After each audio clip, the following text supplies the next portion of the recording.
Now, finding your way around town can be tough enough at the best of times, but imagine trying to navigate if you're blind or partially sighted. And the National Federation of the Blind of the UK is calling for so-called floating bus stops. Those are the ones that are separated from the pavement with a cycle lane in between. They say they should be removed. They say they're chaotic, confusing and dangerous for the visually impaired. As Thomas McGill now reports. And you see that curb's not very high. They're lowering all the curbs, it's all the same colour. It all merges into one. Sarah is visually impaired and relies on her guide dog Nellie to get around.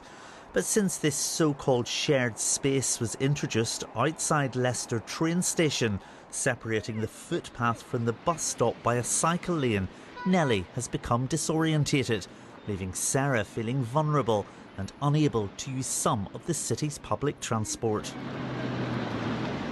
You could just get on and off a bus that pulled to a pavement. You'd have none of this conflict between cyclists, e-scooters and other micro-mobility. And I'd just do it and just walk into town. But now I just won't do it because it's too dangerous and you're thinking what's going to happen to us? Is somebody going to hit us? It's just terrifying. And it's not just those who are visually impaired who are at risk. These near misses between other pedestrians and cyclists were recently caught on camera by campaigners. In Leicester, there's concern the design is confusing, badly planned and dangerous. One guy come down here and he must have been doing it at least 25 miles an hour. If you just took somebody out, they'd have been hospitalised. I'm always turning around, I'm scared of getting run over. But not only by cycles, it's them scooters, electric scooters. People fly past and I've been knocked over nearly a couple of times, so it is a bit unsafe. So something needs to be done. This is not a safe place to cycle or walk as a pedestrian. Now campaigners like Sarah Gayton wants the new government to ban floating bus stops and redesign those that exist to make it safer for the visually impaired. Whilst we were out filming with Sarah, this happened. You're telling me this has to stop here like this? You know, I've just jumped out my skin because that e-scooter flying past me. You know, how can this be safe? They can see us. A near miss from a passing e-scooter going the wrong way up a cycle lane. Absolutely abhorrent, and it has to stop. They're not working. They haven't worked since they've been put in for blind and visually impaired people, and it's time for a change of design that will allow the bus, like it always did, to come back up to the pavement, so blind, visually impaired people can get on and off the bus directly from the pavement without having to cross or step into a life cycle lane.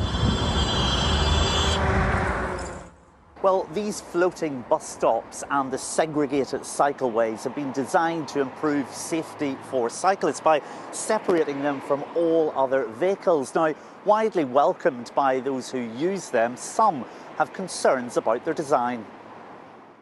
The Department of Transport says accessibility on our roads and pavements is an absolute priority. We are working with disability groups and local authorities to ensure all concerns are taken seriously.